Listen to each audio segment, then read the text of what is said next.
Hello and welcome to my course, Chess Strategies How to Play Minor Piece Endgames. In this lecture I will tell you what this course is about and what you will learn.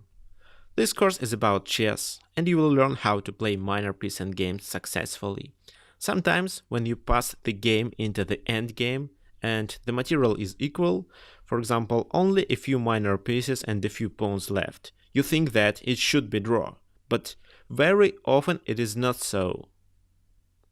You can win if you have a positional advantage or an extra pawn on one of the sides.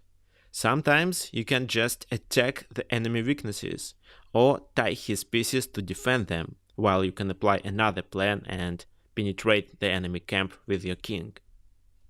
This course is broken down into 4 sections: knight endgames, bishop endgames, knight versus bishop endgames, and bishop versus knight endgames. In each section I demonstrate you positions from real games between grandmasters and explain the winning plans. In this course I show you all these strategies by examples. We analyze the positions from real games played by grandmasters. Of course, you should play more in games to become confident playing minor piece endgames, but thanks to the knowledge of these plans, it will be easier for you to play such positions.